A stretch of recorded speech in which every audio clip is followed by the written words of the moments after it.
जय हिंद साथियों, आप सभी का स्वागत करता हूं आप सभी के अपने चैनल टारगेट सिलेक्शन में। साथियों, यूट्यूब पर एसएससी जीडी के लिए एक ऐसी क्लास आ चुकी है जिस क्लास में 100 प्रश्न होंगे सामान्य ज्ञान के। और ये 100 प्रश्न साथियों पूरी सामान्य ज्ञान को कवर करेंगे, यानी कि पूरी सामान्य ज्ञान का पूरा निचोड़ साथियों इन 100 प्रश्नों में समाहित किया गया है। तो ये क्लास, ये वीडियो साथियों आपकी तैयारी को बहुत रफ्तार दे देगी और आपका सिलेक्शन बहुत आराम से हो जाएगा। अगर आप चाहते हैं साथियों कि एसएससी जीडी में सिलेक्शन पाना, तो इन 100 प्रश्नों के जवाब आपको मालूम होना चाहिए। तो पहला प्रश्न साथियों आपके स्क्रीन पर है, भारत का केंद्रीय बैंक निम्न में से कौन सा है। देखिए यहां पर अगर बात करें ना, आपको 2 से 3 पॉइंट याद रखना है क्वेश्चन से संबंधित जो क्वेश्चन बन सकते हैं। पहला पॉइंट आपको यह ध्यान रखना है कि आरबीआई की स्थापना कब की गई, तो 1935 को आरबीआई की स्थापना की गई। दूसरा प्रश्न बन सकता है कि आरबीआई की अगर बात करें तो इसका राष्ट्रीयकरण कब किया गया, तो 1 जनवरी 1949 को आरबीआई का राष्ट्रीयकरण किया गया। एक प्रश्न और बनता है साथियों कि जो इसकी स्थापना की गई थी ना, यह किस आयोग की सिफारिश पर की गई थी, तो हिल्टन आयोग की सिफारिश पर की गई थी। अगर बात करें साथियों कि भारत का केंद्रीय बैंक कौन सा है, तो रिजर्व बैंक ही केंद्रीय बैंक है। और पूछा जाए बैंकों का बैंक साथियों कौन सा है, तो बैंकों का बैंक भी ये आरबीआई कहलाता है। तो आंसर यहां पर जिनका ऑप्शन नंबर ए है तो बिल्कुल करेक्ट है। अब उसके बाद देखिए नेक्स्ट नंबर का प्रश्न आपकी स्क्रीन पर है कि विद्युत धारा का एसआई मात्रक क्या है। तो विद्युत धारा का साथियों एसआई मात्रक तो एम्पियर है। आंसर आपका सी के साथ जाएगा।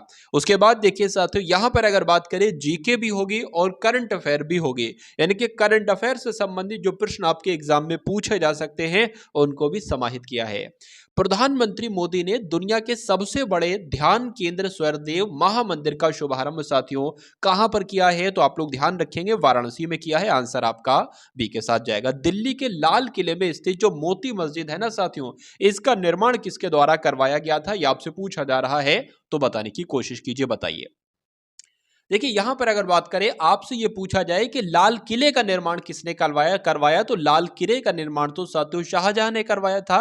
लेकिन यहां पर साथियों आपसे पूछा जा रहा है कि जो लाल किले में जो मोती मस्जिद है इसका निर्माण किसने करवाया था, तो आप लोग ध्यान रखेंगे इसका निर्माण औरंगजेब ने करवाया था। और अगर आपसे पूछा जाए कि जो आगरा में मोती मस्जिद है उसका निर्माण किसने करवाया, तो शाहजहां ने उसका निर्माण करवाया था। उसके बाद देखिए साथियों कि भारत के किसी राज्य में नियुक्त होने वाली पहली महिला मुख्यमंत्री का नाम आपसे पूछा जा रहा है। ये ऐसे साथियों क्वेश्चन है जो आपके एग्जाम में आपको देखने को मिलेंगे एसएससी जीडी के एग्जाम में। और आप लोग साथियों अगर चाहते हैं एग्जाम को फतेह करना, तो ये सभी क्वेश्चंस को एकदम रट लीजिए, एकदम तैयार कर लीजिए, अपने मनोमस्तिष्क में स्टोर कर लीजिए। तो जब बात करते हैं साथियों सुचिता कृपलानी की, तो सुचिता कृपलानी की अगर बात करें तो ये साथियों भारत में किसी राज्य में नियुक्त होने वाली प्रथम महिला मुख्यमंत्री थी। और किसी राज्य यानी कि किस राज्य की बात की गई है, तो यूपी की बात की गई है। तो अगर आपसे यह भी पूछा जाए कि यूपी में नियुक्त होने वाली प्रथम महिला मुख्यमंत्री कौन थी, तो सुचिता कृपलानी ही आपको बताना है।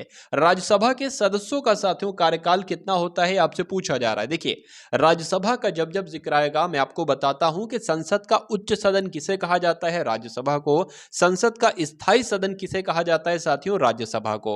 अगर आपसे पूछा जाए कि राज्यसभा का सदस्य बनने के लिए न्यूनतम आयु कितनी चाहिए होती है, तो 30 वर्ष चाहिए होती है।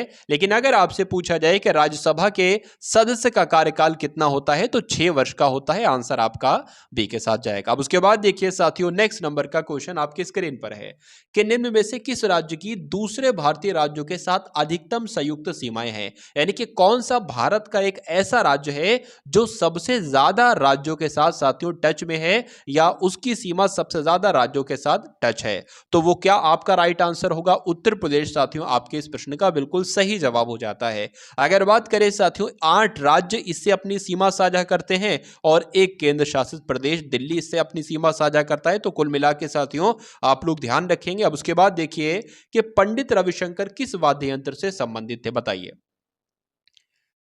चलिए, तो क्या इस क्वेश्चन का राइट आंसर हो सकता है, पंडित रविशंकर की अगर बात करते हैं तो ये तो साथियों सितार वादक थे। कौन थे, सितार वादक थे। उसके अलावा अगर बात करते हैं साथियों निखिल बरन जी की या विलायत खां की बात करते हैं, तो ये भी साथियों सितार वादक थे। ठीक है ना। अब उसके बाद देखेंगे नेक्स्ट नंबर का प्रश्न आपकी स्क्रीन पर है कि सीएनजी सीएनजी की फुल फॉर्म आपसे पूछी जा रही है, बताइए। तो सीएनजी की फुल फॉर्म साथियों क्या होती है, आपको मालूम होना चाहिए, कंप्रेस्ड नेचुरल गैस होती है। और ऐसा कहां पर लिखा हुआ है साथियों, ऑप्शन नंबर ए में ऐसा लिखा हुआ है, इसलिए आंसर आपका ए हो जाता। अब उसके बाद देखिए, भारतीय नौसेना का मुख्यालय कहां पर स्थित है। तो भारतीय नौसेना की अगर बात करें, या भारतीय थल सेना की बात करें, या भारतीय वायुसेना की बात करें, यानी कि कोई भी अगर साथियों सेना है, चाहे वो नौसेना हो, चाहे वो थल सेना हो, चाहे वो वायुसेना हो, इन सभी का मुख्यालय कहां पर स्थित है, तो नई दिल्ली में स्थित है। ये आप लोग ध्यान रखेंगे। तो आंसर यहां पर जिनका बी था तो बिल्कुल करेक्ट था। अब उसके बाद देखिए साथियों, अगले नंबर का प्रश्न आपके स्क्रीन पर है, बताने की कोशिश कीजिए कि संयुक्त राष्ट्र संघ में सुरक्षा परिषद के स्थायी सदस्यों की संख्या कितनी है। देखिए सिंपल सी अगर बात है, आपको एग्जाम क्रैक करना है तो जो आपको पढ़ाया जा रहा है वो आपको अपने मनोमस्तिष्क में स्टोर करना ही करना होगा, क्योंकि प्रश्न साथियों इन्हीं प्रश्नों में से लौट घुमाकर आपसे पूछे जाएंगे।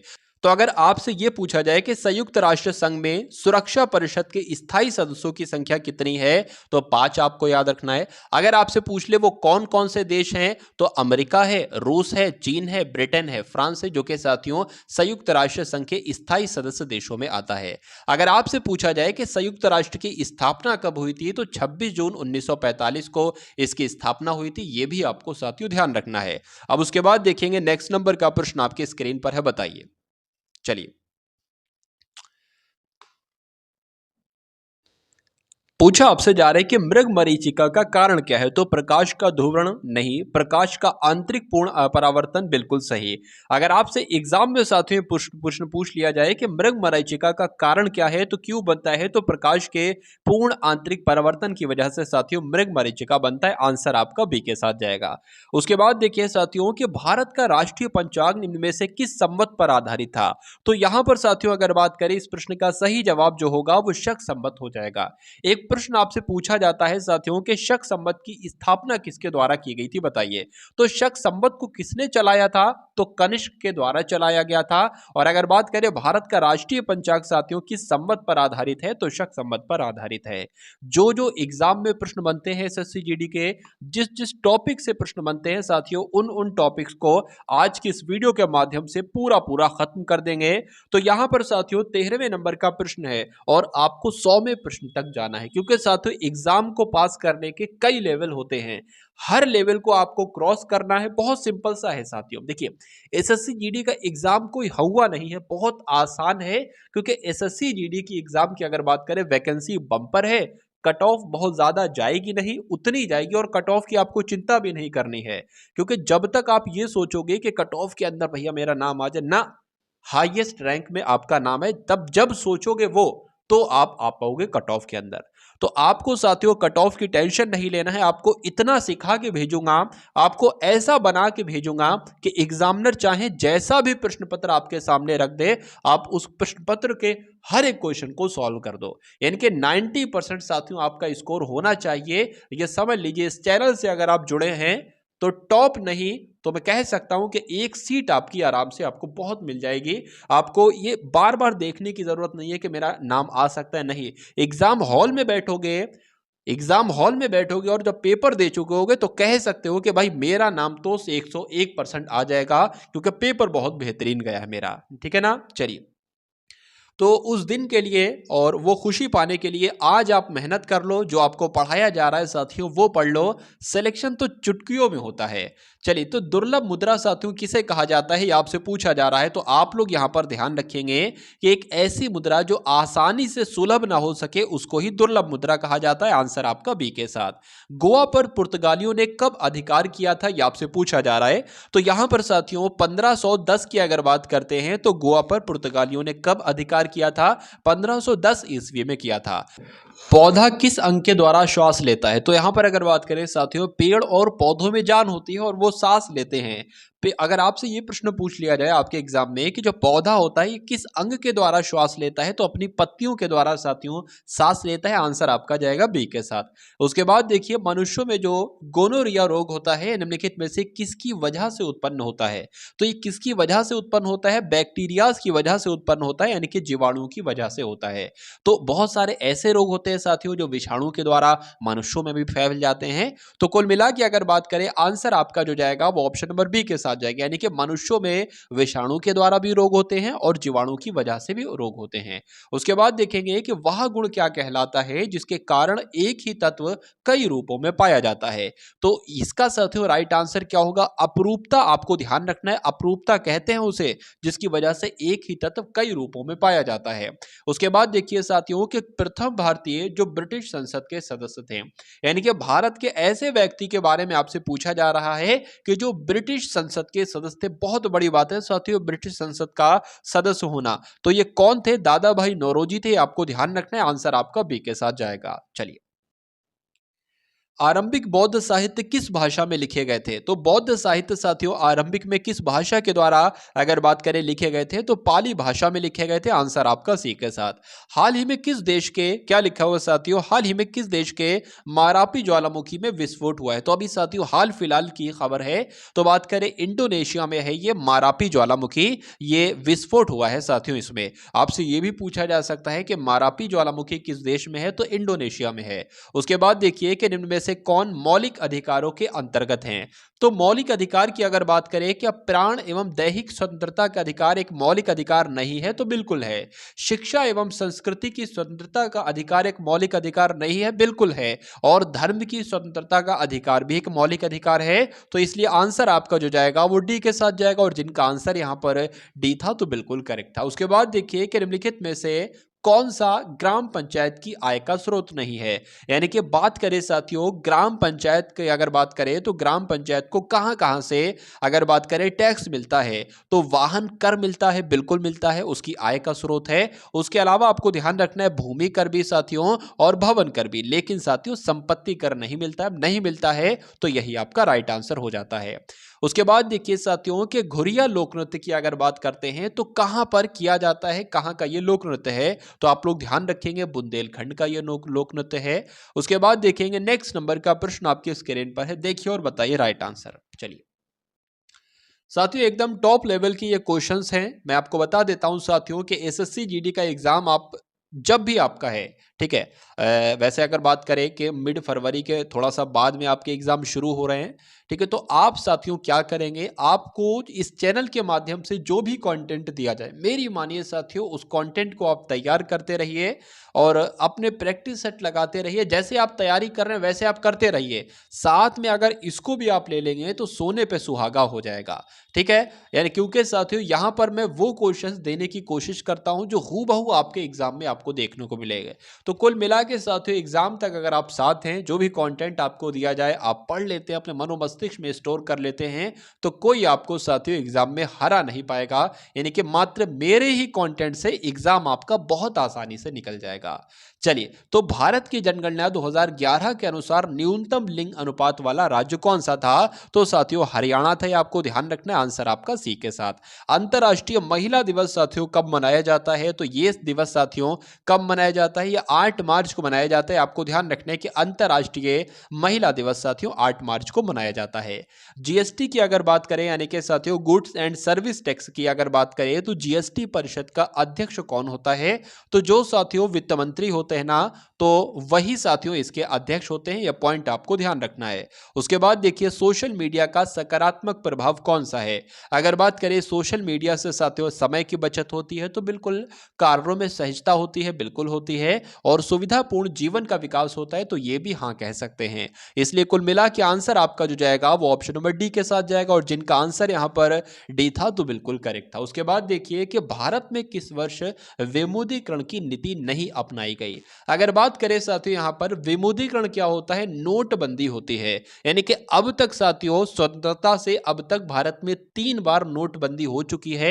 कब कब हुई थी साथियों? तो अगर बात करें 1946 में हुई थी, उसके बाद 1978 में हुई, और उसके बाद 2016 में हुई आपके ही समय में। लेकिन बात करें यहां पर पूछा गया है कि कौन से वर्ष में विमुद्रीकरण की नीति नहीं अपनाई गई थी, तो 1999 में नहीं हुई थी। आपको ध्यान रखना है। कुल मिला के साथियों ये 3 वर्ष आप लोग ध्यान रखेंगे कि कब कब नोटबंदी हुई थी, डेमोनेटाइजेशन हुआ था। आंसर आपका डी के साथ। चलिए मेची नदी जल परियोजना किन दो देशों की संयुक्त परियोजना है?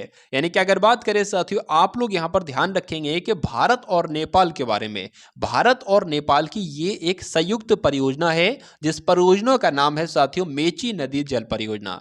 उसके बाद देखेंगे नेक्स्ट नंबर का क्वेश्चन आपके स्क्रीन पर है, देखिए और बताइए राइट आंसर क्या है।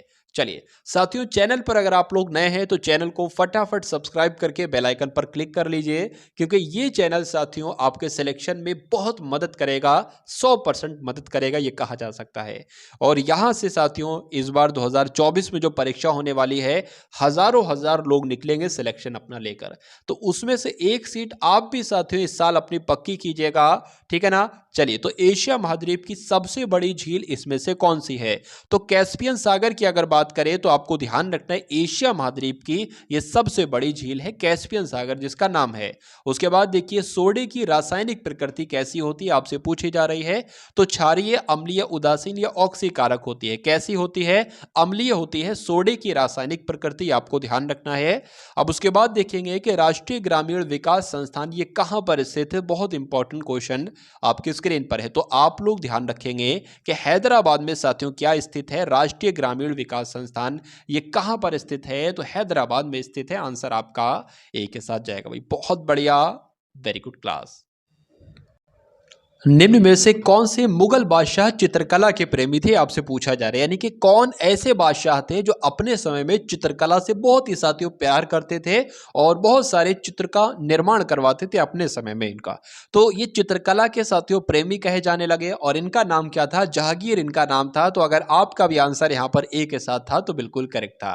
राज्यसभा के सदस्य निर्वाचित होने के लिए कम से कम आयु कितनी चाहिए होती है? तो कम से कम साथियों मैंने आपको बताया था कि 30 वर्ष चाहिए होती है, आप लोग ध्यान रखेंगे। राज्यसभा को साथियों स्थायी सदन कहा जाता है और उच्च सदन कहा जाता है। उसके बाद देखिए भारतीय संसद के बारे में निम्न में से कौन सा कथन गलत है? अगर बात करें साथियों भारतीय संसद के बारे में कौन कौन से कथन सही हैं? क्या राज्यसभा उच्च सदन है? तो बिल्कुल है। लोकसभा निम्न सदन है? तो बिल्कुल है। और इसके दो सदन है, यानी कि संसद के दो सदन है, कौन कौन से? एक तो राज्यसभा और एक लोकसभा। और बात करें साथियों संसद के 3 अंग हैं, वो 3 कौन कौन से हैं साथियों? तो बात करें साथियों एक राज्यसभा हो गया, एक लोकसभा हो गया और एक राष्ट्रपति हो गया। तो कुल मिला के अगर बात करें साथियों यहां पर आंसर जो जाएगा वो ऑप्शन नंबर डी के साथ जाएगा। क्यों? क्योंकि लिखा हुआ है कि राज्यसभा को राष्ट्रपति भंग कर सकते हैं, लेकिन मैं कहता हूं कि राज्यसभा की बात करें तो राज्यसभा को भंग नहीं किया जा सकता किसी के द्वारा भी। तो आंसर यहां पर जिनका डी है बिल्कुल करेक्ट है। अब उसके बाद देखिए अगले नंबर का प्रश्न आपकी स्क्रीन पर है कि विज्ञान दिवस साथियों कब मनाया जाता है, बताइए। चलिए, तो यहां पर अगर बात करें साथियों 28 फरवरी को विज्ञान दिवस मनाया जाता है, तो बिल्कुल करेक्ट आंसर आपका बी के साथ जाएगा। कौन सा रोग मच्छरों से फैलता है? तो मच्छर के काटने से साथियों क्या डेंगू बुखार नहीं होता? बिल्कुल होता है। मलेरिया भी होता है, तो ये दो तो सही हो जाएंगे। और फाइलेरियासिस भी होता है, ये आप लोग ध्यान रखेंगे। आंसर इसलिए आपका ऑप्शन नंबर डी हो जाता है। अब उसके बाद देखिए नेक्स्ट नंबर का क्वेश्चन कि हाल ही में उपराष्ट्रपति साथियों मैंने आपको बताया था कि वीडियो के स्टार्टिंग में कि बीच बीच में साथियों मैं वो क्वेश्चंस लाता रहूंगा करंट अफेयर के जो संभावित आपके प्रश्न है, यानी कि आपके साथियों बच सकते हैं। क्योंकि सामान्य ज्ञान की जब हम बात करते हैं तो 20 सवाल आपके पूछे जाएंगे और उन 20 सवालों में ये समझ लीजिए साथियों कुछ नहीं तो 5 से 7 क्वेश्चन आपके करंट अफेयर के आएंगे, ठीक है। तो मैंने साथियों अभी आपके लिए कुछ इंपॉर्टेंट करंट अफेयर के क्वेश्चंस भी लाने वाला हूं, ठीक है। तो वो भी आप लोग देखिएगा, उससे भी आपको बहुत फायदा मिलेगा। यानी कि उन प्रश्नों में साथियों पूरी करंट अफेयर एक ही वीडियो में पूरा खत्म कर देंगे और उसी में से आपके 5 से 6 क्वेश्चन जितने भी आना है वो फंस जाएंगे। तो यहां पर अगर बात करें उपराष्ट्रपति जो कि जगदीप धनखड़ हैं, इन्होंने कहां पर अटल स्वास्थ्य मेले का उद्घाटन किया है? तो कहां पर किया है साथियों? उत्तर प्रदेश में किया है, उत्तर प्रदेश की राजधानी लखनऊ में किया है। उसके बाद देखिए निम्नलिखित में से किस देश की संसद का नाम पार्लियामेंट है? तो भारत की संसद का नाम क्या है? तो भारत की संसद का नाम तो साथियों संसद है।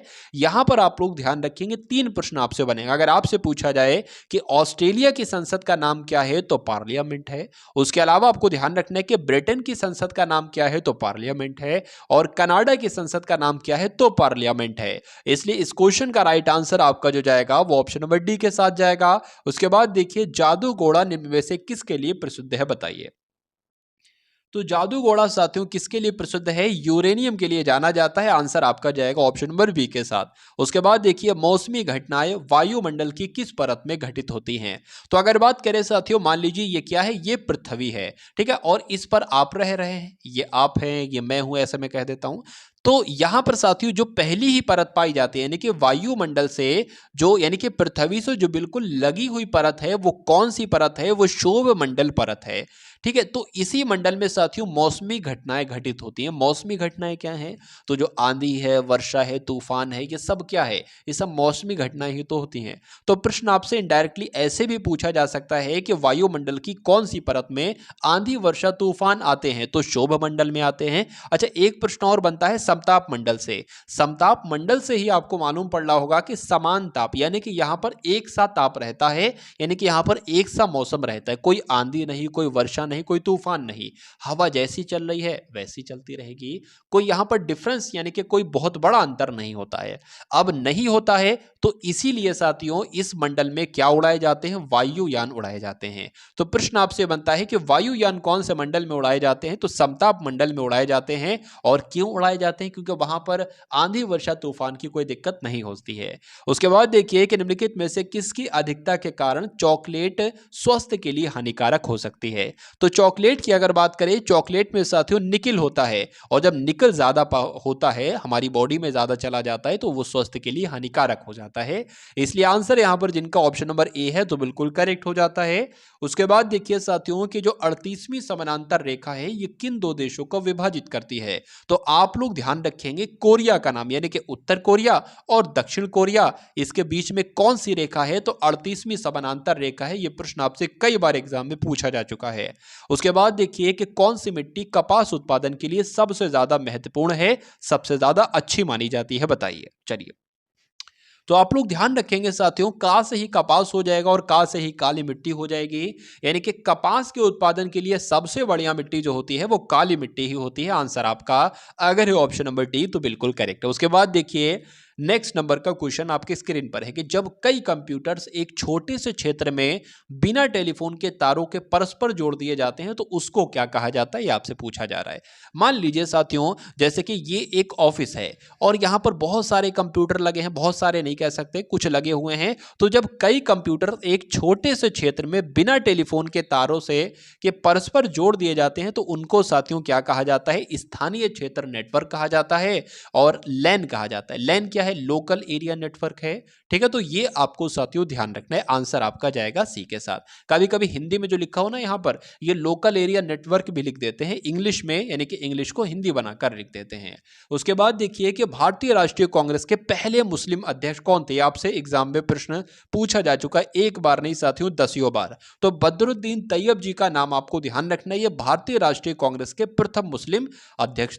राजस्व विभाग के किस अनुभाग में बजट का प्रावधान है? साथियों ये आपसे पूछा जा रहा है। क्या हो सकता है इस प्रश्न का बिल्कुल सही जवाब? तो आप लोग यहां पर ध्यान रखेंगे कि अनुभाग 3 जो है ना साथियों, ये किस अनुभाग में बजट का प्रावधान है? तो अनुभाग 3 में बजट का प्रावधान है, ये आप लोग ध्यान रखेंगे। उसके बाद देखिए विश्व बैंक, जिसे अंतरराष्ट्रीय पुनर्निर्माण तथा विकास बैंक भी कहते हैं, ये कहां पर स्थित है? यानी कि विश्व बैंक पूछा जाए, विश्व बैंक कहां पर स्थित है? तो वॉशिंगटन डीसी में स्थित है। पूछा जाए अंतरराष्ट्रीय पुनर्निर्माण तथा विकास बैंक कहां पर स्थित है? तो वॉशिंगटन डीसी में स्थित है। उसके बाद देखिए साथियों कि देवदास उपन्यास के लेखक कौन है? ये 4 ऑप्शन आपके स्क्रीन पर है। इनमें से साथियों देवदास के लेखक कौन है? तो शरद चंद्र चटर्जी की अगर बात करें ना तो ये साथियों देवदास के लेखक हैं। और देवदास साथियों क्या है? तो ये एक उपन्यास है, ये भी आपसे पूछा जा सकता है। उसके बाद देखिए साथियों कि नक्कटैया, क्या नक्कटैया ये एक मेला है और ये मेला साथियों कहां पर लगता है? तो ये मेला वाराणसी में लगता है और वाराणसी को कहा जाता है साथियों मोक्ष नगरी। कौन सी नगरी? मोक्ष नगरी के नाम से जाना जाता है वाराणसी को। चलिए, दूध के फटने पर कौन सा अम्ल उत्पन्न होता है, कौन सा एसिड उत्पन्न होता है? तो लैक्टिक एसिड उत्पन्न होता है, ये आपको ध्यान रखना है। आंसर आपका ए के साथ। उसके बाद देखिए एकेडमी अवार्ड के नाम से प्रसिद्ध ऑस्कर पुरस्कार किस क्षेत्र से संबंधित है, यानी कि किस क्षेत्र में दिए जाते हैं? तो सिनेमा के क्षेत्र में दिए जाते हैं। आंसर आपका ए के साथ। जैन तीर्थकर महावीर स्वामी ने इनमें से कहां पर साथियों शरीर का त्याग किया था? तो शरीर का त्याग जो किया था आपको ध्यान रखना है, यानी कि इनकी मृत्यु कहां पर हुई थी? तो पावापुरी में इनकी मृत्यु हुई थी। ये आप लोग ध्यान रखेंगे। आंसर आपका बी के साथ। जननी सुरक्षा योजना के संबंध में इनमें से कौन कौन से कथन साथियों सत्य हैं? तो कौन कौन से कथन सत्य हैं? उपरोक्त तो सभी आया है, तो थोड़ा सा ध्यान से इस प्रश्न का सही जवाब दीजिएगा। तो जननी सुरक्षा योजना के संबंध में क्या ये 1 अप्रैल 2005 से शुरू हुई थी? बिल्कुल साथियों, इसकी शुरुआत 1 अप्रैल 2005 को ही हुई थी। यह बीपीएल महिलाओं के लिए संचालित योजना है, तो बिल्कुल सही, ये भी बिल्कुल सही लाइन है। और यह पहले 2 जीवित प्रसवों के दौरान ही लागू होती है, तो ये कथन भी बिल्कुल सही है। इसलिए आंसर कुल मिला के आपका जो जाएगा वो ऑप्शन नंबर डी के साथ जाएगा। उसके बाद देखिए, भारत के किस क्षेत्र में कार्य करने वाले लोगों की संख्या सबसे ज्यादा है?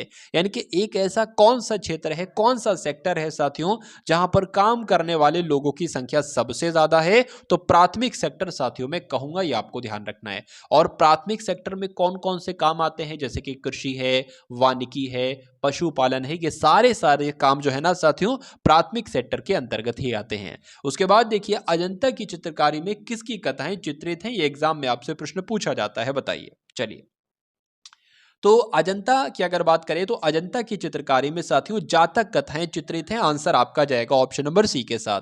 उसके बाद देखिए कि नीली क्रांति इनमें से किससे संबंधित है? तो नीली क्रांति की अगर बात करें ना तो ये फिशिंग से संबंधित है, यानी कि मत्स्य उद्योग से संबंधित है। इसलिए आंसर आपका जाना चाहिए ऑप्शन नंबर बी के साथ। सुभाष चंद्र बोस ने आजाद हिंद फौज एवं आजाद हिंद सरकार की स्थापना साथियों कहां पर की थी? तो पहले 2 प्रश्न जो बनते हैं यहां पर, वो आपसे ये बनते पूछा जाता है कि आजाद हिंद फौज की स्थापना किसने की? तो सुभाष चंद्र बोस ने। पूछा जाए कि आजाद हिंद सरकार की स्थापना किसने की? तो सुभाष चंद्र बोस ने। अच्छा, कहां पर की? तो सिंगापुर में की, ये भी आपको ध्यान रखना है। तो 2 से 3 जो भी सवाल साथियों इस प्रश्न से बनते हैं, आप लोग अपने मस्तिष्क में साथियों स्टोर करेंगे इन सभी सवालों को। चलिए, प्राकृतिक रबड़ साथियों इनमें से किसका बहुलक है? अगर ये एग्जाम में प्रश्न आपसे बनता है तो आपका आंसर आइसोप्रेन के साथ जाना चाहिए। उसके बाद देखिए, अगले नंबर का प्रश्न है कि भारतीय जनांकिकी में सबसे बड़े विभाजन का वर्ष कौन सा है? तो सबसे बड़े विभाजन का वर्ष साथियों 1921 है। यानी कि भारतीय जनांकिकी में सबसे बड़े विभाजन का वर्ष 1921 है, ये आपको याद रखना है। निम्नलिखित में से कौन सा विद्युत का सर्वोत्तम चालक है? आपसे पूछा जा रहा है साथियों, बताने की कोशिश कीजिए। तो जब चांदी की अगर हम लोग बात करते हैं ना तो ये विद्युत का सर्वोत्तम चालक है साथियों। आंसर आपका जाएगा ऑप्शन नंबर बी के साथ। भाई बहुत बढ़िया, वेरी गुड क्लास। अब उसके बाद देखिए कि इनमें से कौन सा ऐसा वर्ष है जिस वर्ष में राजस्थान में पंचायती राज प्रणाली का शुभारंभ किया गया? तो कब किया गया साथियों पंचायती राज प्रणाली का शुभारंभ? 1959 में किया गया। तो जिनका आंसर यहां पर ऑप्शन नंबर बी है तो बिल्कुल करेक्ट हो जाता भाई, बहुत बढ़िया, वेरी गुड क्लास। किस देश की राजधानी बुखारेस्ट है? तो बुखारेस्ट की अगर बात करें साथियों, रोमानिया की राजधानी अगर आपसे पूछा जाए तो बुखारेस्ट आपको बताना है। पूछा जाए बुखारेस्ट किस देश की राजधानी है? तो रोमानिया की राजधानी है। तो कुल मिला के आंसर आपका इस प्रश्न का बी के साथ जाएगा। चलिए, उसके बाद देखिए कि रथ यात्रा महोत्सव की अगर बात करें तो ये कहां पर साथियों इसका आयोजन किया जाता है? तो इसका आयोजन कहां पर किया जाता है? पुरी में इसका आयोजन किया जाता है, ये आपको याद रखना है। आंसर आपका जाएगा ऑप्शन नंबर ए के साथ। नेक्स्ट नंबर का प्रश्न देखिए कि साइबर गतिविधियों के द्वारा धार्मिक अथवा राजनीतिक उन्माद पैदा करना साइबर क्राइम की किस श्रेणी में आता है? क्या लिखा हुआ है साथियों? साइबर गतिविधियों के द्वारा धार्मिक या राजनीतिक उन्माद पैदा करना, यह साथियों उसको साइबर आतंकवाद कहा जा सकता है एक तरीके से। इसलिए राइट आंसर आपका जो जाएगा वो ऑप्शन नंबर ए के साथ जाएगा। उसके बाद देखिए साथियों, अगले नंबर का प्रश्न आपके स्क्रीन पर है कि राज्य मानव अधिकार आयोग के अध्यक्ष कौन है? तो राज्य मानव अधिकार आयोग के, देखिए यहां पर राज्य की बात आई है ना, तो राज्यपाल आपका राइट आंसर हो जाएगा। एक प्रश्न और आपसे पूछा जाता है, मैं आपको बता देता हूं एक ट्रिक के माध्यम से। देखिए, जो भी स्टेट लेवल पर जितने भी अधिकारी होंगे उनकी नियुक्ति कौन करेंगे? तो राज्यपाल उनकी नियुक्ति करेंगे। और जो भी सेंट्रल लेवल पर अधिकारी हैं उनकी नियुक्ति कौन करेंगे? राष्ट्रपति करेंगे। यानी कि राज्य पर अधिकारी, राज्य के जो अधिकारी हैं उनकी नियुक्ति राज्यपाल, और जो सेंटर यानी कि केंद्र के अधिकारी हैं उनकी नियुक्ति राष्ट्रपति करेंगे। एग्जाम में आपसे प्रश्न पूछ लिया जाता है। अब उसके बाद देखिए साथियों, अगले नंबर का प्रश्न आपके स्क्रीन पर है, देखिए और बताइए क्या इसका राइट आंसर हो सकता है। संविधान के अनुच्छेद 279 के ए के प्रावधान के अनुसार जीएसटी परिषद का गठन कौन करता है? तो जीएसटी परिषद का गठन तो साथियों राष्ट्रपति के द्वारा ही किया जाता है, इसलिए आंसर आपका जाएगा ऑप्शन नंबर ए के साथ। हाल ही में खोजे गए बैक्टीरिया का नाम किसके नाम पर रखा गया है? साथियों अभी हाल फिलहाल की ही बात है, एक जीवाणु खोजा गया है, एक बैक्टीरिया खोजा गया है जो किसके काम में आता है? पौधों में वृद्धि के काम में आता है, और उसका नाम जो रखा गया है वो किसके नाम पर रखा गया है? तो रविंद्रनाथ टैगोर के नाम पर रखा गया है। प्रश्न आपसे ये साथियों 99% चांस है कि ये इस बार बने। उसके बाद देखिए कि भारत का सबसे ज्यादा केसर उत्पादक राज्य कौन सा, यानी कि भारत में ऐसा कौन सा राज्य है साथियों जहां पर केसर का सबसे ज्यादा उत्पादन किया जाता है? तो जम्मू कश्मीर में साथियों केसर का सबसे ज्यादा उत्पादन किया जाता है। भारत में प्रथम रेलगाड़ी साथियों कब चली? तो आप सभी लोग जानते हैं कि डलहौजी के कार्यकाल में सबसे पहले रेलगाड़ी चली और 1853 ईस्वी में चली, यह भी आपको मालूम होना चाहिए। सुभाष चंद्र बोस के अध्यक्ष पद से त्यागपत्र देने के बाद अखिल भारतीय कांग्रेस के अध्यक्ष साथियों कौन बने थे? ये अगर एग्जाम में आपसे प्रश्न आ जाए तो डॉक्टर राजेंद्र प्रसाद आपको उत्तर के रूप में करना है। नेक्स्ट नंबर का प्रश्न देखिए और बताइए इसका राइट आंसर क्या हो सकता है, बताइए कि इनमें से कौन से रोग की रोकथाम के लिए बीसीजी का टीका दिया जाता है? तो साथियों अगर बात करें ना कि बीसीजी का टीका क्यों दिया जाता है कि टीबी ना हो, ठीक है ना, इसलिए आंसर आपका किस ऑप्शन के साथ जाएगा? ऑप्शन नंबर सी के साथ जाएगा। निम्नलिखित में से कौन सा तारा पृथ्वी के सबसे निकट है? यानी कि अपनी जो पृथ्वी है ना साथियों, अपनी पृथ्वी के सबसे निकट कौन सा तारा है, ये आपसे पूछा जा रहा है। तो सूर्य साथियों एक तारा है, ये आप लोग ध्यान रखेंगे, और ये पृथ्वी के सबसे निकटतम तारा है। आंसर आपका बी के साथ जाएगा। डायनामाइट का आविष्कार करने वाले स्वीडिश वैज्ञानिक का नाम क्या था? यानी कि साथियों आपसे इनडायरेक्टली पूछा जा रहा है कि डायनामाइट का आविष्कार किसने किया, और जो डायनामाइट का जिन्होंने आविष्कार किया वो एक स्वीडिश के वैज्ञानिक थे। तो किसके द्वारा किया गया था? अल्फ्रेड बर्नार्ड नोबेल के द्वारा साथियों डायनामाइट का आविष्कार किया गया था। आंसर आपका जाएगा ऑप्शन नंबर ए के साथ।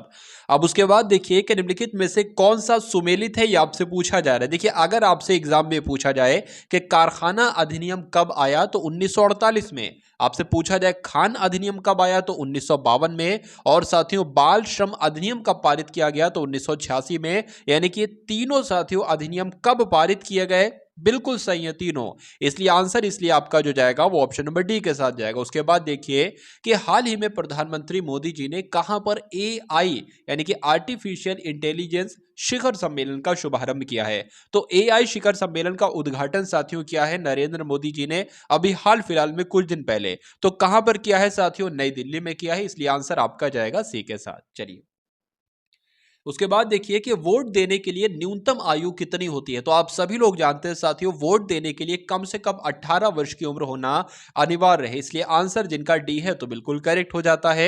आधुनिक ओलंपिक खेलों का सबसे पहले आयोजन साथियों कब किया गया? बहुत इंपॉर्टेंट क्वेश्चन है और कई बार एग्जाम में पूछा जा चुका है। तो यहां पर साथियों आप लोग ध्यान रखेंगे कि 1896 में आधुनिक ओलंपिक खेलों का आयोजन किया गया था। उसके बाद देखेंगे नेक्स्ट नंबर का प्रश्न है कि डायबिटीज का रोग किस अंग को दोषपूर्ण कार्य करने से होता है? तो इस क्वेश्चन का राइट आंसर आपका क्या होगा साथियों? अग्न्याशय आपका इस प्रश्न का बिल्कुल सही उत्तर हो जाता है, यानी कि ऑप्शन नंबर बी। उसके बाद देखिए कि भारत में सबसे पहले 19 जुलाई 1969 को कुल कितने बैंकों का राष्ट्रीयकरण किया गया? अगर आपसे एग्जाम में प्रश्न ये पूछ लिया जाए कि आरबीआई यानी कि रिजर्व बैंक ऑफ इंडिया का राष्ट्रीयकरण कब किया गया, तो 1 जनवरी 1949 को किया गया, ये बात आपको ध्यान रखना है।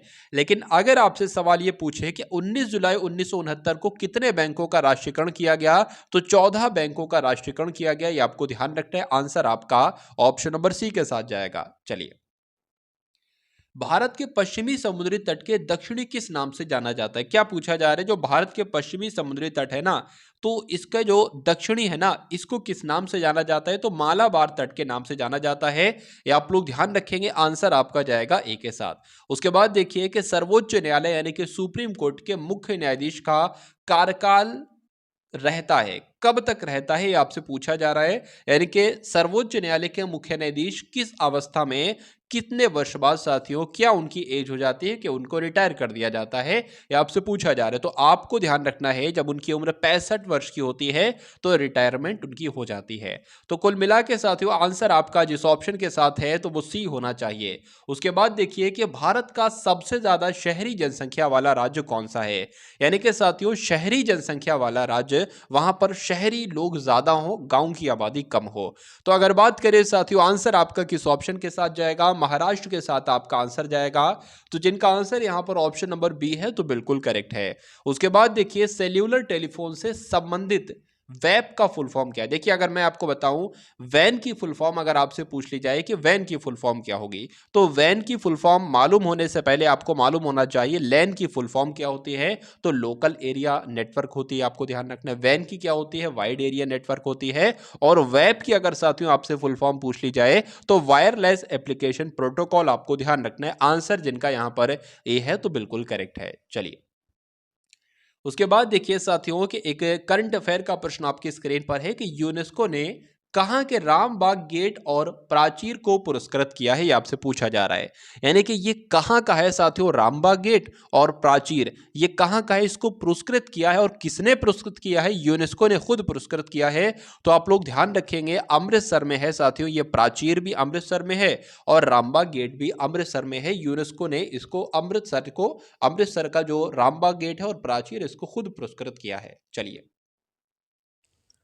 सदाबहार वनों को अन्य किस नाम से जाना जाता है। तो साथियों सदाबहार वनों को किस नाम से जाना जाता है, तो उष्ण कटिबंधीय वनों के नाम से जाना जाता है। आंसर आपका जाएगा ऑप्शन नंबर ए के साथ। अब उसके बाद देखिए कि मूल संविधान में मूल अधिकारों को 7 भागों में वर्गीकृत किया गया था, परंतु वर्तमान में कितने, यानी कि पहले की अगर बात करें तो हमारे मौलिक अधिकार कितने थे, उनकी संख्या 7 थी। लेकिन अब कितनी है साथियों, अब आपको मालूम होना चाहिए और आपको मालूम भी है, अब संख्या मौलिक अधिकार 6 है। यानी कि संपत्ति के अधिकार को अब साथियों मौलिक अधिकारों की श्रेणी से हटा दिया गया है। उसके बाद देखिए कि इनमें से कौन सा रोग साथियों आपसे पूछा जा रहा है, H5N1 यहां पर लिखा होना चाहिए, मैं आपको लिख देता हूं क्या साथियों, H5N1 क्या लिखा हुआ, H5N1 नाम से वायरस होता है। ठीक है, तो जब हम बर्ड फ्लू की साथियों बात करते हैं तो आप लोग ध्यान रखेंगे जो बर्ड फ्लू रोग है ना, ये H5 और N1 नाम से वायरस होता है, ये आप लोग ध्यान रखेंगे। आंसर आपका ए के साथ जाएगा। उसके बाद देखिए कि उत्तर प्रदेश में अनौपचारिक शिक्षा योजना कब शुरू की गई। तो यूपी में अनौपचारिक शिक्षा योजना कब शुरू की गई, तो 1975 में शुरू की गई। आंसर आपका बी के साथ। चलिए उसके बाद देखिए कि सहारा मरुस्थल साथियों कहां पर है। तो सहारा मरुस्थल आपको मालूम होना चाहिए कहां पर है साथियों, अफ्रीका में है, इसलिए आंसर आपका जाएगा ऑप्शन नंबर बी के साथ। नेक्स्ट नंबर का प्रश्न आपकी स्क्रीन पर है कि भारतीय जीवन बीमा निगम की स्थापना कब की गई, 1959 में, 58 में, 56 में या साथियों 57 में। तो सितंबर का महीना और 1956 में, यानी कि सितंबर महीने के 1956 में भारतीय जीवन बीमा निगम की स्थापना की गई। बहुत इंपॉर्टेंट क्वेश्चन आपके स्क्रीन पर है।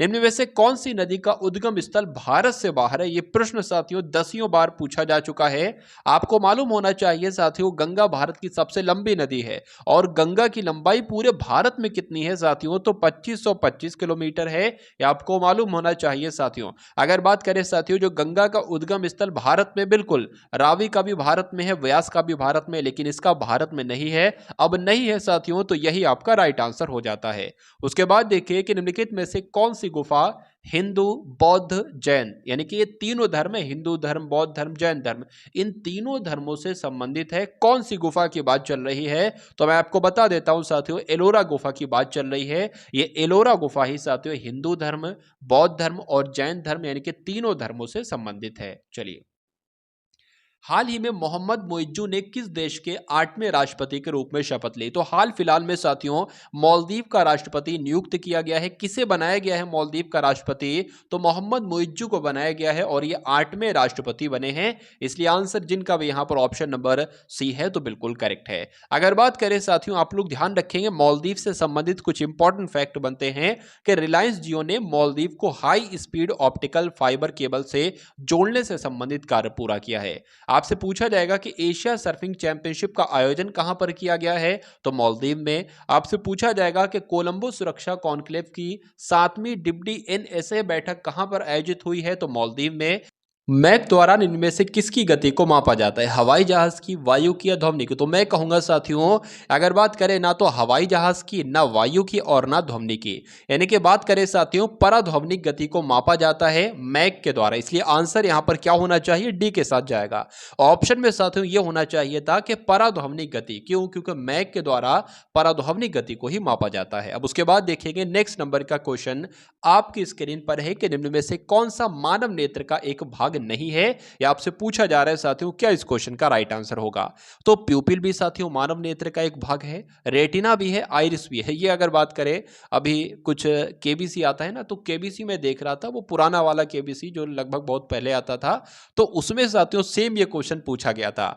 तो अगर बात करें साथियों आंसर यहां पर क्या था, तो आंसर की अगर बात करें फीमर कुल मिला के इस क्वेश्चन का राइट आंसर हो जाएगा, क्योंकि प्यूपिल भी साथियों मानव नेत्र का ही एक भाग है, रेटिना भी है और आइरिस भी है, लेकिन फीमर नहीं, अब नहीं है, तो यही आपका राइट आंसर साथियों हो जाता है। चलिए, अगर साथियों एसएससी जीडी की परीक्षा की बात करूं तो लगभग मैंने साथियों आप सभी के लिए कुछ मॉडल पेपर तैयार किए हैं।